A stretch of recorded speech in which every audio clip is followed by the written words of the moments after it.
मित्रांनो, हा अनुभव मला काही वर्षापूर्वी आला आहे. तेव्हा थंडीचे दिवस होते आणि मी खूप दिवसांनी गावाकडे आलो होतो. मी नोकरीसाठी शहरात गेलो होतो. तेव्हा मला सुट्ट्या मिळाल्या होत्या, म्हणून मी गावाकडे आलो होतो. माझ्यासोबत माझी पत्नी व माझा लहान मुलगा सौरभ होता. आम्ही खूप दिवसांचे गावाकडे गेलो नव्हतो, त्यामुळे मी गावाकडे आल्यावर सर्वत्र फिरून आलो. माझ्या काही मित्रांनाही भेटून आलो. खूप काही बदल मला माझ्या मित्रांमध्ये दिसत होते. सर्वच आपापल्या कामात मग्न होते. आपण संध्याकाळी वडाखाली सर्वजण भेटूया, असा माझा एक राम नावाचा मित्र मला सांगत होता. बघता बघता आम्ही त्या दिवशी आमचं पूर्ण गाव फिरून आलो. माझ्या गावाच्या बाहेर असलेल्या शेताकडेही मी फेरफटका मारून आलो. घरी गेलो, आराम केला. पत्नी व माझा मुलगा माझ्या आई आणि वडिलांसोबत गप्पा मारत होता. तेव्हा दुपारचा 1 वाजला होता. आमच्या गावात प्रत्येकाची घरे हे लांब लांब अंतरावर असल्यामुळे एवढी काही लोकांची किलबिल आम्हाला वाटत नव्हती. दुपार झाली होती, म्हणून सर्वच त्यांच्या कामात होते, म्हणून जरा शांतताच भासत होती. आम्ही आता जेवण करायला बसलो आणि काही वेळातच आमचे जेवणही आटपले.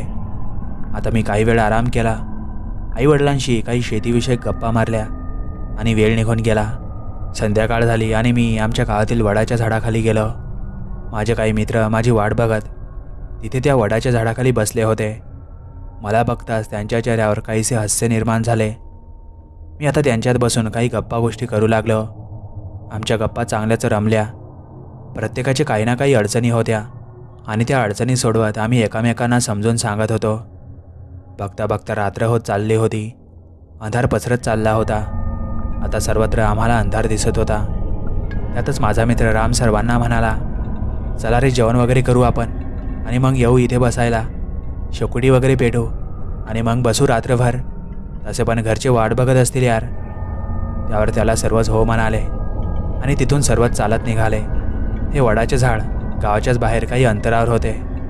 बघता बघता पाय उचलतच आम्ही गावात येऊन पोहोचलो. मी घरी पोहोचताच घरचे मला विचारू लागले, अरे कुठे गेला होतास? किती वेळ झाला बघ. मी घरातील घड्याळाकडे पाहिले तर रात्रीचे 8 वाजले होते. मला शहरातील सवय होती, म्हणून मला तो वेळ जास्त काही वाटत नव्हता. पण आमच्या गावाच्या मानाने तो वेळ खूपच झाला होता. आमच्या गावात रात्री 8 वाजताच सामसूम व्हायचे. आता मी घरच्यांसोबत काही जेवण वगैरे केले आणि त्यांच्यासमोर शांत होऊन त्या खाटवर बसलो. त्यातच माझी आई मला म्हणाली, अरे आता बाहेर जाऊ नको, खूप वेळ झाला आहे, मुकाट्याने घरात झोप. मला माझ्या आईच्या बोलण्यावर खूपच हसू आले आणि मी तिला म्हणालो, अगं आई, मी आता लहान आहे का? आम्ही सर्व मित्र बाहेर शेकोटी करून बसणार आहे, म्हणून मी जाईल तिकडे बसायला थोडा वेळ. त्यावर माझी आई काही वेळ शांत राहिली. त्यातच माझे वडीलही तिला म्हणाले, अगं जाऊ दे त्याला बाहेर, किती दिवसाचा तो गावाकडे आला नाही. माझ्या वडिलांचे एवढे बोलणे ऐकून आईनेही मला परवानगीच दिली. आता मी काही वेळ त्या घरातील खाटवर बसलो आणि हळूच तिथून उठून गावाच्या त्या वडाकडे जाऊ लागलो. आता पूर्ण गाव सामसूम होते. भयान शांतता गावातील वातावरणात वाटत होती. काही दूरवर कुत्रे भुंकण्याचा आवाज कानी येत होता. मी एकटाच त्या अंधुक अंधारात पाय उचलत पुढे चालत होतो. आता काही वेळातच मी त्या वडाच्या झाडाखाली जाऊन पोहोचलो. तिथे बघितले तर त्या वडाच्या झाडाखाली माझा एकही मित्र नव्हता. मला आता त्यांच्याबद्दल विचार येऊ लागले, अरे कुठे गेले असतील हे, नाहीतर आलेच नसते अजून. म्हणून मी त्यांची वाट बघत त्या वडाच्या झाडाला केलेल्या त्या ओरंड्यावर बसलो. काहीशी थंडी मला जाणवत होती. आजूबाजूला झाडे झुडपे होते, म्हणून रातकिड्यांचा आवाज कानी किर करत होता. मी काहीसा थंडीमुळे खुळखुळतच तिथे बसलो होतो आणि फक्त त्या गावाच्या रस्त्यावर डोळे ठेवून होतो. हे सर्व कार्टे कधी येतात आणि कधी मी त्यांच्यासोबत गप्पा गोष्टी करतो असे मला झाले होते. तशी मला जरा उशिरा झोपण्याची सवय होती, त्यामुळे मला झोप वगैरे काही येत नव्हती. आता बराच वेळ झाला होता, पण मला कोणीच येताना दिसत नव्हते. एव्हाना रात्रीचे 10 वाजले होते. त्यातच दूरवर कुत्रे भुंकण्याचा आवाज आता चांगलाच वेगात येत होता. आता मला असे वाटत होते की ते सर्व कुत्रे माझ्याकडेच भुकत येत असावे. त्यातच माझ्या खांद्यावर कोणीतरी स्पर्श केला असावा अशी जाणीव मला झाली. मी लगेच तातडीने मागे उलटून बघितले तर माझ्या मागे कोणीच नव्हते. पण आता मला असे वाटत होते की हे सर्व माझे मित्रच असतील आणि माझी उगाच चेष्टा करत असतील.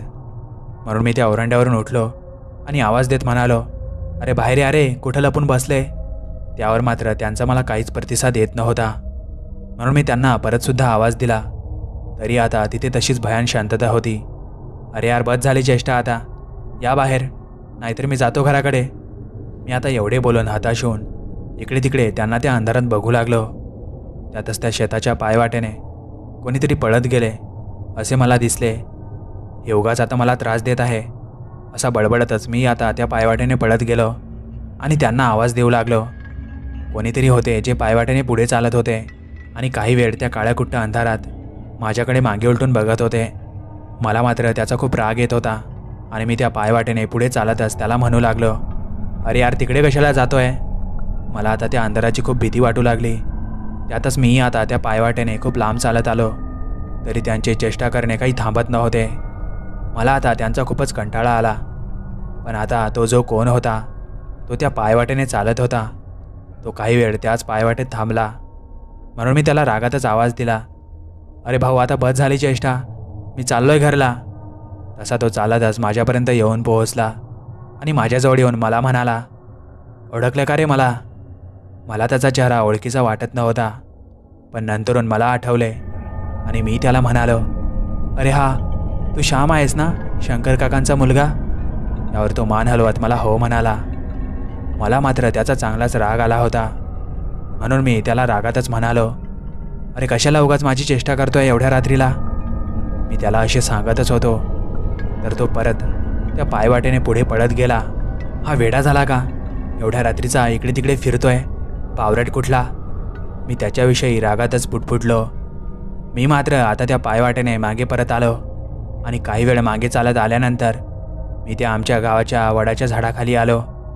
तर तिथे एक शेकोटी पेटवलेली होती आणि माझे सर्व मित्र तिथे माझी वाट बघत बसले होते. मला तसा त्या पायवाटेच्या रस्त्याने येत असताना बघून ते जरा चक्रावलेच आणि मला म्हणाले, अरे कुठे गेला होता तिकडे, आणि आम्ही केव्हापासून तुझी वाट बघत आहे? मी त्यावर त्यांना सर्व प्रकार समजून सांगितला. तर ते जणू चांगलेच घाबरले आणि श्यामचे नाव सांगताच जणू त्यांच्या सर्वांच्या अंगावर काटा उभा राहिला होता. ते चांगलेच घाबरले होते. मला मात्र त्यांचे काही कळत नव्हते. एव्हाना खूपच रात्र झाली होती.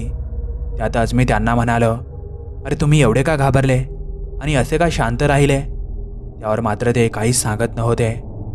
तुला आम्ही सकाळी सांगतो असे बोलून त्यांनी विषय मोडला. त्या रात्री आम्ही तिथे काही वेळ बसून घराकडे निघालो आणि घरी पोहोचलो. मी खूप विनवणी करूनही त्यांनी मला त्या रात्री श्यामबद्दल काहीच सांगितले नाही. त्याच्या दुसऱ्या दिवशी सकाळी मी त्यांना श्यामबद्दल सर्व प्रकार विचारला तर ते मला सांगू लागले, अरे तू आम्हाला त्या रात्री श्यामबद्दल सांगत होता, पण आम्हाला सर्वांना माहीत होते श्याम आता अस्तित्वात नाही आहे आणि तो तुला दिसला असा तू परत परत आम्हाला सांगत होता. म्हणून आम्ही चांगलेच घाबरलो होतो आणि आपण ज्या टेकडीवरच्या वडाखाली बसलो होतो त्या वडाबद्दल आम्हाला आपल्या गावातील बऱ्याच लोकांनी सांगितले की तिथे रात्री बसत जाऊ नका. तिथे काही विचित्र प्रकार घडतात आणि काही विचित्र आवाज येतात. पण आम्हाला कोणालाच विश्वास नव्हता. पण त्या रात्री तुझ्यासोबतही तसेच काही घडले, म्हणून आम्ही तिथून लवकर पळ घेतला. हे सर्व त्यांचे बोलणे ऐकून मात्र मी चांगलाच घाबरलो आणि मी त्यांना घाबरतच प्रश्न केला, अरे पण काय झाले होते श्यामला? अरे तो त्या रात्री त्याच्या शेताकडे राखणीला गेला होता. त्या दिवशी त्याचे वडील त्याच्यासोबत नव्हते. आता त्याच्या घरच्यांनाही वाटले की हा दररोज जातो, त्यामुळे ते निवांत होते. पण काहीतरी वेगळंच त्या दिवशी त्याच्यासोबत घडणार होते याची कोणाला कल्पना नव्हती. नेहमी तो रात्रीची राखण करून सकाळी घरी यायचा, पण त्या दिवशी तो घरी आला नव्हता. म्हणून त्याचे वडील त्याला बघायला शेतात गेले. तर त्याला त्या रात्री काय झाले होते काय माहीत, तो त्याच्याच खाटवर पडलेला होता. पण तो सर्वांना सोडून गेला होता. त्याच्यासोबत त्या रात्री काय घडले होते ते अजूनसुद्धा सर्व गावातील लोकांसाठी एक रहस्य आहे. हे सर्व माझ्या त्या मित्रांचे बोलणे ऐकून तर माझ्या पायाखालची जमीनच सरकली. मी मात्र चांगलाच घाबरलो. मला चांगलेच आश्चर्य वाटले. मी मात्र त्या दिवसपासून जेवढ्या दिवस गावात होतो तेवढ्या दिवस तिकडे एकटा कधीच गेलो नाही. मित्रांनो, माझे नाव सचिन आहे आणि हा भयानक अनुभव मला 2013मध्ये आला आहे. आम्ही आमच्या शेतात राहत होतो. तेव्हा माझे वय 26 ते 27च्या दरम्यान होते. तेव्हा मला चांगले आठवते की तेव्हा थंडीचे दिवस होते. चांगलीच थंडी होती. सकाळी सकाळी तर चांगलेच धुके पसरायचे. दूरदूरपर्यंत तर त्या धुक्यांमुळे काहीच दिसत नव्हते. शेतातील पिकांवर तर चांगलाच दर पडलेला असायचा. सकाळी सकाळी तर असे वाटायचे की त्या पिकांवर कोणीतरी पाणी शिपडले असावे. माझ्या घरात माझी आजी, माझे वडील आणि माझी आई राहायची. माझे आजोबा काही वर्षांपूर्वी वारले होते. आमच्या गावातील बरेच जण आपापल्या शेतात राहायला आले होते. दूरदूरपर्यंत प्रत्येकाच्या शेतात त्यांचे कौलारू घरे होते. रात्री अपरात्री काही अडचण आली तर प्रत्येकजण मदतीसाठी धावत यायचा. दुःखात सुखात साथ देणारे असे बरेच जीवाभावाची माणसे होती. गावातील व शेतातील लोक मिळून मिसळून राहायचे. पण काही वाईट गोष्टीही आमच्या गावातील लोकांसोबत घडत होत्या आणि त्या गोष्टी सर्वांच्याच विचारापलीकडच्या होत्या. पण तसे आतापर्यंत माझ्यासोबत घडले नव्हते, म्हणून मला त्या गोष्टींवर एवढी काही बळ वाटत नव्हते. पण त्या दिवशी जो प्रकार माझ्यासोबत घडला तो आठवून मी अजूनही चांगलाच थरथरतो. माझ्या अंगाला सरकन घाम फुटतो. त्या दिवशी दुपारचे 3 वाजले होते. आम्ही सर्वच आमच्या शेतात काम करत होतो. फक्त माझी आजी घरी होती. तिच्याच्याने शेताचे काम होत नव्हते. तसे तिला माझे वडील शेताचे काम करू देत नव्हते. पण ती खूपच स्वभावाने तापट होती. तिचा आवाज अजूनही चांगलाच कडक होता. माझ्या आजीला राग आल्यावर माझे वडील तिला अजूनही घाबरत होते. बघता बघता संध्याकाळ झाली. आम्ही सर्वच शेताचे काम टाकून घराकडे आलो आणि सर्वच फ्रेश वगैरे झालो. गावाकडची संध्याकाळ मोहित करते तशीच ती संध्याकाळ होती. शेतात काम करून दमलेल्या शरीराला आराम मिळण्यासाठी आईने आम्हाला सर्वांना चहा बनवून दिला. त्यातच घराच्या ओरंड्यावर ठेवलेल्या खाटवरील तो माझ्या वडिलांचा बटनाचा मोबाईल वाजला. त्याची रिंगटॉंग सर्वांच्या कानावर गुंजू लागली. मी तो कपातील चहा घेतच उठलो आणि तो खाटवरील मोबाईल हाती घेत त्याचे हिरवे बटन दाबले. मी हॅलो म्हणताच तिकडून एक आवाज आला. अरे, मी शेखर बोलतो. तुझे वडील कुठं आहे? त्यांच्याकडे दे फोन. शेखर म्हटल्यावर ते माझे मोठे मामा होते. त्यांनी म्हटल्यावर मी आता लगबगीने माझ्या वडिलांकडे फोन दिला. माझ्या वडिलांकडे फोन दिल्यावर ते काही वेळ मामांसोबत बोलले आणि त्यांचे बोलणे झाल्यावर ते माझ्या आईला व माझ्या आजीला म्हणाले, अगं, उद्या सकाळी आपल्याला गावाला जावे लागेल.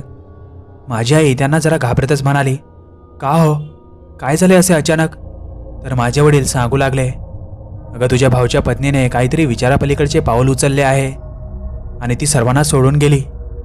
माझी आई हे सर्व ऐकताच जोरात हुंबारडा फोडत रडायला लागली. माझी आजी तिला धीर देत तिची समजूत काढत होती. आता ती रात्र मात्र काही रडण्यात तर काही आठवणी काढण्यात गेली. सकाळी माझ्या घरचे सर्वच मला एकट्याला घरी सोडून सकाळी 6 वाजेच्या एसटीने गावाला निघून गेले. आता मी एकटाच घरी होतो. म्हणतात ना, काही गोष्टी घडायला कारण हवे असते, तसेच काही माझ्यासोबत घडणार होते. आता सकाळचा वेळ होता म्हणून मी आमच्या शेतात फिरून आलो.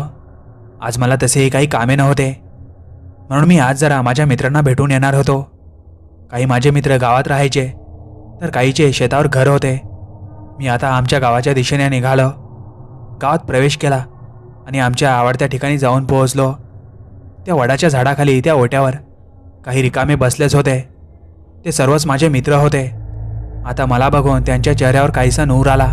आम्ही आता काही गप्पा गोष्टी केल्या आणि आपापल्या मार्गाला निघालो. तसाही आता खूप वेळ झाला होता. संध्याकाळ झाली होती. 5 वाजून गेले होते. हळूहळू दिवस मावळत चालला होता. शांतता आता आजूबाजूला पसरत चालली होती. मी आमच्या त्या रानमाळाच्या पायवाटेने घराकडे जात होतो. काही झाडेझुडपे निद्रेत जात होती. लहानपणी पुस्तकात वाचले होते की झाडेझुडपे ही झोपी जातात, म्हणून मी त्यांनाही स्पर्श करत नव्हतो आणि पाय उचलतच घराच्या दिशेने जात होतो. रस्त्यातच दामू काका भेटले आणि मला म्हणाले, काय रे सच्या, काय करतो इकडे एवढ्या रात्रीचा या रानमाळावर? उगाच फिरू नको, बरा नाही हा रानमाळ, जा घरला. मी त्या काकांना मान डोकावत हो म्हणालो आणि पाय उचलतच माझ्या घरी येऊन पोहोचलो. घराचा तो दरवाजा उघडला आणि घराच्या सर्व लाईट चालू केल्या. बाहेरच्या ओरांड्यातीलही लाईट चालू केला. मी आता माझ्यासाठी काही स्वयंपाक बनवला आणि जेवण करून घेतले. लहानपणापासूनच मी या सर्व गोष्टी अवगत केल्या होत्या, त्यामुळे स्वयंपाक वगैरे मला चांगलाच बनवता यायचा. आता माझे जेवण वगैरे आटपले. एव्हाना रात्रीचे 9 वाजले होते. मी आता घराच्या ओरांड्यातील लाईट बंद केला आणि घराचा दरवाजा लावून झोपी जायचा प्रयत्न करू लागलो. मला झोप येत नव्हती म्हणून घरात टेबलवर पडलेले पुस्तक घेऊन त्याचे वाचन मी करू लागलो आता पुस्तक वाचतच मी माझ्या पलंगावरून सहजच उठलो आणि घराच्या खिडकीतून बाहेर बघू लागलो. बाहेर त्या शेतात फक्त मिठ्ठ काळोख पसरलेला दिसत होता. त्या काळोखात असे वाटत होते की ते शांतता मला आज काहीतरी इशारा करत असावी. रातकिड्यांची किरकिर तर गगनात वाटत होती. त्यातच मला दिसले काहीतरी डोळे चमकत तो रानबोक्या तिथे मस्ती करत होता. मी तो नजारा निहाळत होतो तर माझ्या घराच्या दरवाजावर मला थाप ऐकू आली. कोणीतरी हलकासा माझ्या घराचा दरवाजा ठोठवू लागले. तो आवाज ऐकून मी काही क्षण चांगलाच घाबरलो. माझी आता घाबरतच भिंतीवरच्या घड्याळात नजर गेली तर रात्रीचे 11 वाजले होते. कोण असेल आता दरवाजावर? नकळतच हा विचार माझ्या मनात आला. कदाचित एखादा जंगली प्राणी वगैरे असेल, घराच्या ओरंड्यावर खेळत असेल. त्यातच खिडकीतून दिसणारा तो रानबोक्या कुठेतरी गुडूप झाला होता. तो आता त्याचे डोळे चमकत त्या खिडकीतून मला दिसत नव्हता. कदाचित तेच रानबोके खेळत दरवाजापर्यंत आले असेल म्हणून मी त्या दरवाजाच्या आवाजावर एवढे काही लक्ष दिले नाही. आता मला झोप येऊ लागली. मी आता ते माझे पुस्तक त्या टेबलवर ठेवले आणि मी माझ्या बेडवर येऊन पडलो आणि मला झोप कधी लागली काहीच कळाले नाही. जेव्हा मला जाग आली तेव्हा दरवाजा कोणीतरी जोरजोरात ठोठावत होते आणि तो दरवाजा ठोठावण्याचा आवाज काहीसा मजबूत येत होता. आता हा काय प्रकार आहे?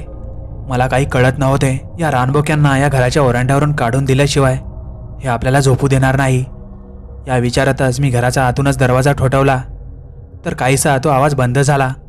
कदाचित ते घाबरून पळत शेतात गेले असावे म्हणून मी परत माझ्या पलंगावर येऊन झोपू लागलो. पण कदाचित आज पूर्ण रात्र माझी खूपच भयानक जाणार होती याची मला कल्पनाच नव्हती. मी आता पलंगावर झोपल्यानंतर तो आवाज काही वेळ तर बंदच राहिला. पण काही वेळात तो दरवाजा ठोठावण्याच्या आवाजासोबत एक आवाज माझ्या कानी आला. ए पोरा, दरवाजा उघड व्हय. कवासने तुला आवाज देत आहे. हा आवाज ऐकून माझ्या अंगाचा चांगलाच थरकाप उडाला. पण तो आवाज माझ्या आजीचा वाटत होता. पण आता एवढ्या रात्री माझी आजी कशी काय आली असावी आणि माझे आईवडील आले का नाही? मी घाबरतच हे सर्व विचार करू लागलो. त्यातच मी घरातून आवाज दिला, कोण आहे बाहेर? आजी आहे का? तसा परत तो आवाज आला, अरे पोरा, दरवाजा उघड व्हय. माझ्या आजीचाही आवाज असाच ताठर आहे. कदाचित माझ्या काळजीपोटी माझ्या आई व वडिलांनी माझ्या आजीला तर घरी पाठवले नसेल ना. कदाचित एसटी वगैरे यायला उशीर झाला असेल म्हणून आजीलाही घरी यायला वेळ लागला असेल. अशा असंख्य प्रश्नांनी मी गोंधळून गेलो आणि त्याच विचारात मी दरवाजा उघडला. बाहेर अंधार होता म्हणून मी बाहेरील लाईट लावला आणि जसा मी दरवाजा उघडला तसा एक भयानक प्रकार माझ्या डोळ्यासमोर होता. मी बघितले एक काळ्या कुट्टे शरीराची म्हातारी माझ्या घराच्या ओरंड्यात उभी आहे. तिला बघून असे वाटत होते तिने कित्येक दिवसाची अंघोळ केली नसावी. तिला काही वेळ बघून माझ्या पायाखालची जमीनच सरकली. मी चांगलाच घाबरलो. मी घाबरतच घराचा दरवाजा परत एकदा लावून घेतला आणि खुळखुळतच घरात जाऊन बसलो.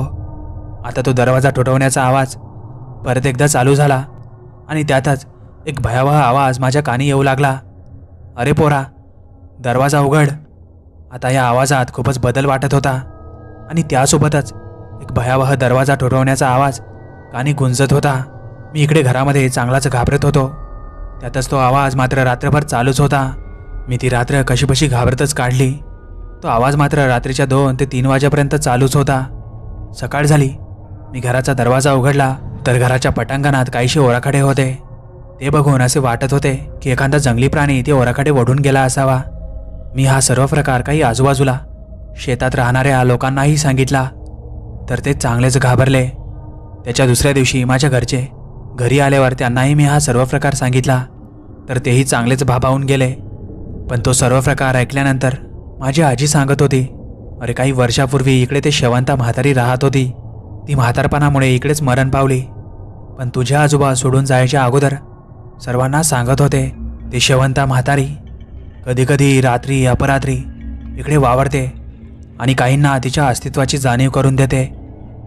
मित्रांनो, तुम्हाला हा अनुभव कसा वाटला नक्कीच कमेंट करून कळवा आणि आपलं चॅनल तुम्ही अजूनही सबस्क्राईब केलं नसेल तर नक्की सबस्क्राईब करा. धन्यवाद.